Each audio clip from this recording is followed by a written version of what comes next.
Although WeVideo is typically used as a video editing tool, it's also a great way to record a podcast. To get started, visit WeVideo.com and sign in with your Jeffco Google account. Choose Create New to start a new project. Make sure that you see at least 3 different tracks when the editor opens. You will need a separate audio and video track to be able to record and edit your project. So if your editor does not look like this, use the 3 lines in the top left to switch to timeline mode, which is what I am in. You will be recording your voice for this project, but you will need something to display as a visual backdrop. It's easiest just to visit the WeVideo Graphics tab and choose either a solid or animated background image.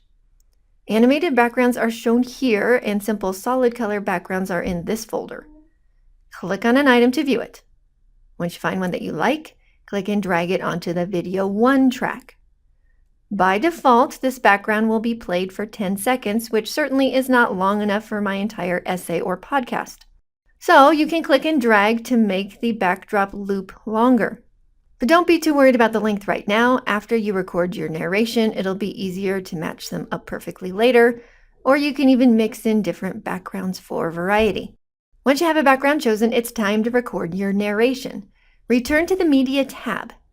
Once there, you will see a microphone icon. Click that and allow permission for WeVideo to use your mic. I think it's easiest to record podcasts paragraph by paragraph. For me, it makes it easier to fix goofs, but others do prefer just to read the entire essay in one try. Decide what you want to do, and then when you're ready, click the red recording icon. You will get a 3, 2, 1 countdown, and then I'll read my first paragraph.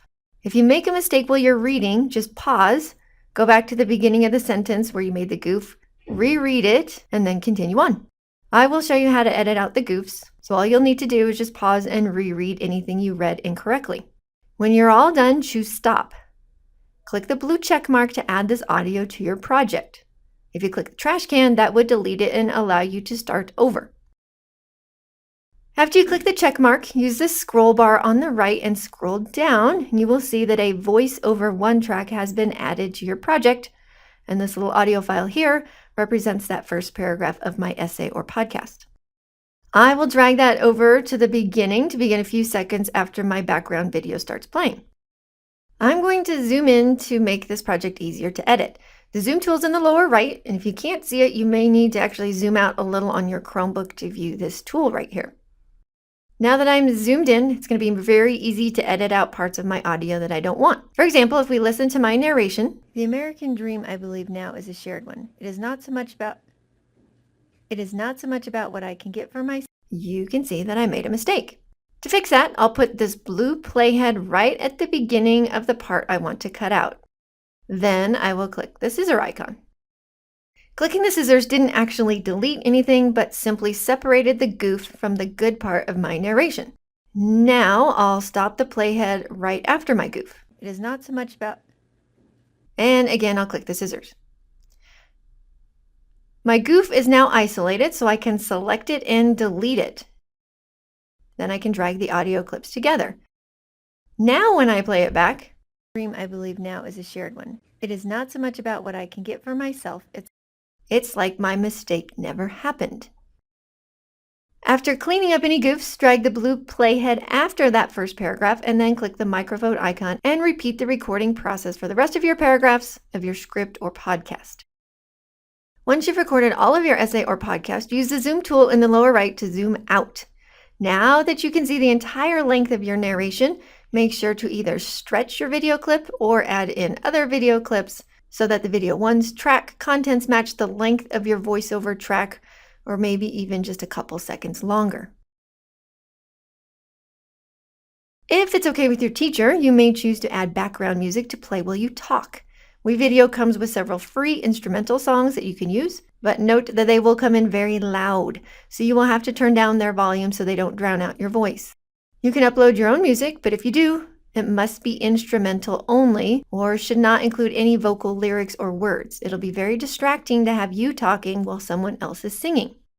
To see what WeVideo has to offer for music, visit the Audio tab.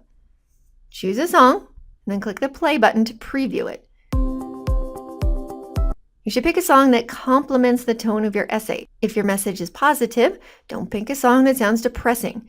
If your essay is reflective or maybe a bit sad, don't pick a super upbeat song. No music is better than music that contradicts or distracts from your message. If you find a song you like, click and drag it onto the Audio 1 track.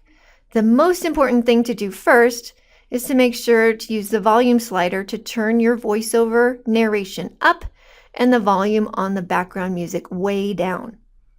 Click the playhead to keep previewing it until you find just the right balance. The American dream, I believe now, is a shared one. It is not so much about what I...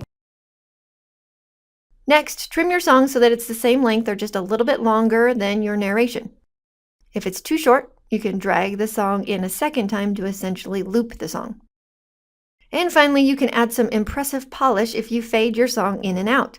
With the song selected, click on the Fade tool. A 5-second fade in and out is pretty standard.